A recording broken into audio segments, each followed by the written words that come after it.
무료 프로모션 자체가 할인 쿠폰을 발행하는 거고 네. 그 할인 쿠폰을 발행하는 거에 대해서는 우리가 매출 금액에서 제외하고 신고를 해야 되는 겁니다. 그것까지 포함돼서 신고를 하시면 안 돼요.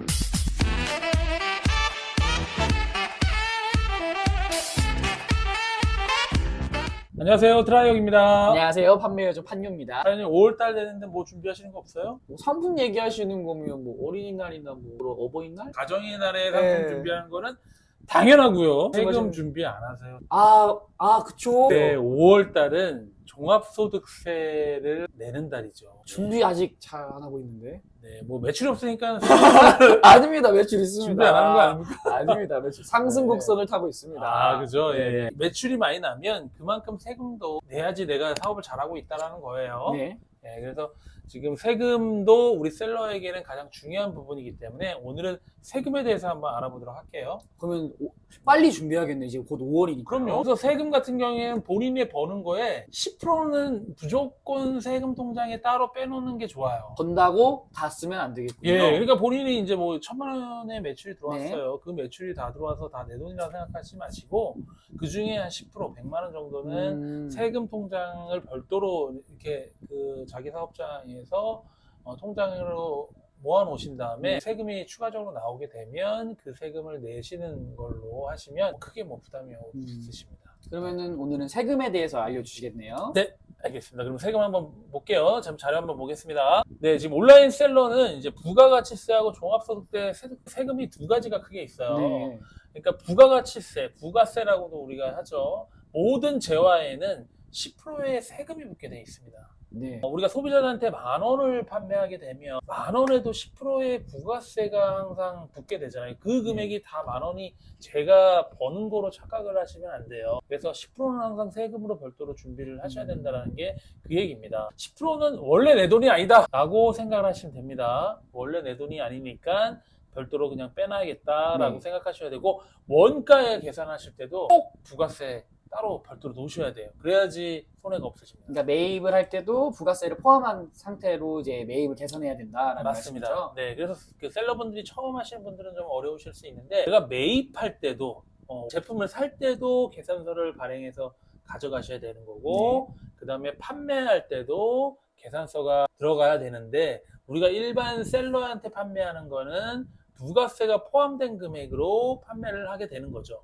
그래서 10%씩 항상 차감이 되는 겁니다. 그래서 매입 증빙, 매출 증빙을 같이 잘 하셔야지 나중에 문제가 없으세요. 예. 네, 그래서 간이 과세자는 1월에 한 번, 그리고 일반 과세자는 1월, 7월에 한 번씩 부가세를 납부하셔야 돼요. 연 2번이고 네. 간이가세자는 연 1번이다. 맞습니다.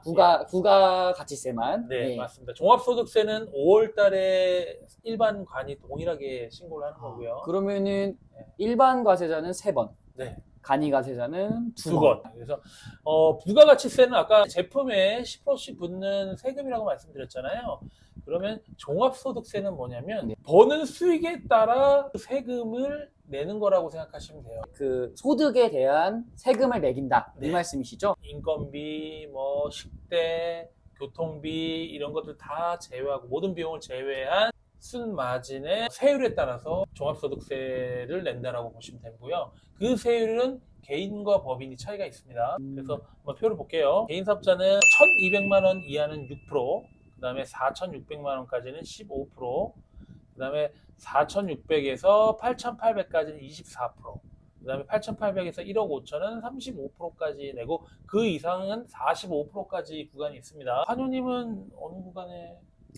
비밀입니다. 예, 알겠습니다. 예, 네. 알겠습니다. 예, 그래서, 종합소득세 개인은 이런 식으로, 종합소득세가 이어지고요. 법인 같은 경우에는 2억 이하가 9%, 2억 이상부터 200억까지 19%가 되겠습니다. 예, 그래서, 어쨌든, 뭐, 법인이 언뜻 보기에는 세율이 낮아 보이기도 하잖아요. 그래서 이제 개인과 법인의 어떤 활용하는 거에 차등도 있을 수 있으니까 저희가 오늘 좀 말씀드리는 거는 셀러로서의 제가 이제 6년간 사업하면서의 경험을 가지고 말씀을 드리는 거고, 정확하게 문의하실 거는 뭐 담당 세무사라든지 세금에 대한 것도 납부하시면 좋겠습니다. 그러니까 종합소득세는 네네네. 소득이 클수록 세금을 더 많이 내야 된다. 많이 내야 된다. 이 말씀이시죠. 예, 많이 벌수록 많이 내는 네, 겁니다. 부가세는 그냥 10%로 정해져 있고. 네, 많이 낼수록 많이 내고 부가세 같은 경우에는 저는 뭐 한 번 낼 때 한 몇 천씩 내요. 왜냐면 매입은 작은데 네. 우리가 이제 보통 얘기하는 게 원가율이 낮잖아요. 낮은 데다가 이제 매출세금 계산서는 판매 금액에 다 때려보고 중간에 있는 것들 모든 비용들 다 때려 넣어야 되는데 그럼에도 불구하고 매입 계산서가 좀 많이 부족해요. 그러다 보니 이제 부가세를 좀 많이 내게 되는 거죠. 뭐 다 그렇게 하시는 거 아니에요? 다 그렇게 할 겁니다. 아, 예, 예. 그렇게 하고, 그 다음에 네. 종합소득세는 이제 그 회사의 상황에 따라서 맞춰서 이제 버는 거에 세율을 내도록 되어 있고요. 그 다음 페이지를 보시면, 간이과세자와 일반과세자를 기준하는 게 있어요. 기준은 매출이에요. 연간 8천만 원이 간이과세자입니다. 7월 1일부터 바뀌는 거는 어떻게 바뀌는 줄 알죠? 1억 정도? 올해 2024년 7월 1일부터는 연간 1억 400만 원까지 간이과세제가 받을 수가 있어요. 네. 혜택을 받으실 수 있는데 올해 신고하는 것까지는 8천만 원까지겠죠. 네. 오해 없으시면 좋을 것 같고요. 그 다음에 일반 과세자는 15억 이상 되면 도소매 같은 경우에는 성실사업자로 분리가 돼요. 성실사업자가 혹시 어떤 건가요? 성실사업자라는 건 뭐냐면 매출이 클수록 이익이 적다 하든 적든 많든 간에 매출이 많아지면 세금에 대한 것도 납부를 성실하게 내야 된다. 꼼꼼하게 체크하겠다? 예, 국세청에서 너는 지켜볼 거야. 탈세하지 말아라. 10억 이상 되면 네. 도소매로서는 우리 성실사업자가 된다라고 보시면 됩니다. 그래서 혹시 성실사업자이신가요? 뭐 기본 아니겠어요? 저도 그렇게 되도록. 성실 세금 많이 낸다라고 생각이 많이 들 수 있어요. 근데 돈 많이 버셔서 세금도 많이 내는 걸로 가시면 됩니다. 우리 네. 온라인 셀러가 성실하게 사업하면서 성실하게 세금 내시고 그렇게 혜택을 받으시면 될 것 같아요. 예, 그 다음에는 두 가지에 대해서 팁을 좀 드리려고 해요. 절세에 대한 팁 말씀하시는 예, 거죠? 절세죠. 이제 뭐 탈세는 안 되고 네. 예, 세금을 이제 좀 아끼는 부분을 네. 어떻게 하면 절세 쪽을 6년 동안 해온 경험으로 하다 보면 사업을 하기 전과 사업을 하고 나서의 두 가지 측면으로 나눠져요. 네.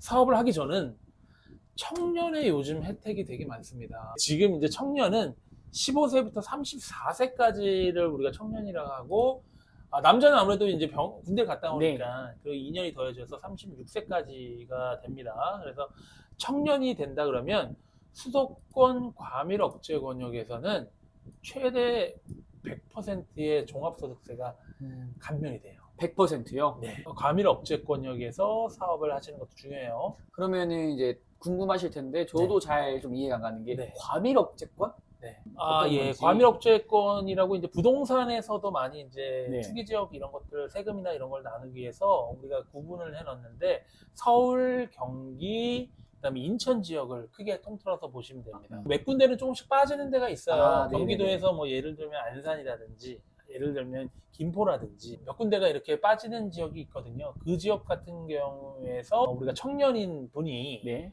온라인 셀러를 처음 시작할 때 첫 사업자만 이런 혜택이 있어요. 그래서 처음에 만약에 다른 데서 사업하시고 제대로 그거를 혜택을 못 받으셔서 두 번째는 내가 받아야겠다라고 하셔도 안 돼요. 네. 첫 번째 사업장만 이렇게 혜택을 받으실 수 있으니까 수도권 과밀 억제 권역에서 하시는 것도 네. 중요합니다. 두 번째 팁을 알려드릴게요. 제가 이제 사업하면서 되게 혼돈이 많았던 부분이에요. 사람들이 셀러분들이 실수도 많고 무료 프로모션 쿠폰 우리가 할인 행사 하잖아요. 네, 맞습니다. 이 할인 행사하는 금액은 매출 금액에서 제외시켜야 돼요. 매출 금액에서 제외한 상태에서 이거를 내야 된다는 말씀인가요? 맞습니다. 신고를 그러니까 우리가 종합소득세 네. 신고를 할 때 매출을 신고할 거 아니에요. 네. 아까 우리 소득세 본 것처럼 네. 부가세라든지 네. 보면 쿠폰 같은 경우에는 가장 많이 강조하는 게 무료 프로모션이잖아요. 네. 무료 프로모션 자체가 할인 쿠폰을 발행하는 거고 네. 그 할인 쿠폰을 발행하는 거에 대해서는 우리가 매출 금액에서 제외하고 신고를 해야 되는 겁니다. 그것까지 포함돼서 신고를 하시면 안 돼요. 그래서 하는 방법은 화면 보시면서 제가 알려드릴게요. 판매자 페이지에서 이제 그 매출 내역, 그러니까 정산해서 매출 내역 보시면요. 이렇게 매출 금액들이 있고, 그 다음에 이제 판매자 할인 쿠폰이 이렇게 즉시 할인 뭐 이런 식으로 돼 있어요. 그러니까 무료 프로모션이라든지 네. 내가 이제 쿠폰을 붙이게 되면 다 여기서 이렇게 빠지는 거거든요. 이 금액, 판매자 할인 쿠폰, 이 딜을 제외한 금액을 신고하셔야 되는 겁니다. 아, 이렇게 확인을 네. 꼭 하셔서 네. 그 매출 신고를 하셔야겠네요. 네, 분기별로 이렇게 빠져서 금액을 빼셔가지고 하셔야지, 그냥 뭐 쿠팡에서 주는 그 금액대로 신고하시면 내가 더 세금을 더 많이 내게 되는 거예요. 아마 많은 분들이 모를 가능성이 좀 많을 것 같아요. 예, 이 부분은 뭐 어디 나와 있는 것도 아니고, 네. 저도 정산하다가 이게 어디서 확인을 해야 되나 여러 가지 확인해 보는 과정에서 나온 거고, 그러다 보니 이제 많은 분들이 놓치실 거예요, 분명히. 그래서 저도 신고를 다시 한번 한 적이 있어요. 네. 네. 그래서 이 무료 프로모션, 이게 꼭 쿠팡만이 아닙니다. 예를 들어서 올웨이즈라든지 아니면 다른 플랫폼에서도 쿠폰을 하고 있는 거는 무조건 다 빼신 다음에 그 매출 금액으로 정산을 하셔가지고 세금 절세하는 방법으로 하시면 될 것 같고요. 오늘 이렇게 이게 세금에 대해서 좀 알아봤어요. 예, 어떻게 판유님 오늘 좀 정보 도움 많이 되셨나요? 네, 이제 저도 5월 달이면은 저도 종소세를 이제 준비를 해야 돼서 이런 것들이나 특히 저는 이제 우리 무료 프로모션으로 이제 절세하는 거 이거는 저도 이 영상 끝나고 확인을 꼭 해봐야 해봐야 될 됩니다. 것 같습니다. 예. 네. 여러분들도 꼭 한번 해보세요. 돈 많이 버셔가지고 세금도 많이 내시고 네. 그렇게 하시는 이제 온라인 셀러 되셨으면 좋겠습니다. 오늘 영상 여기까지 하겠습니다. 감사합니다. 감사합니다.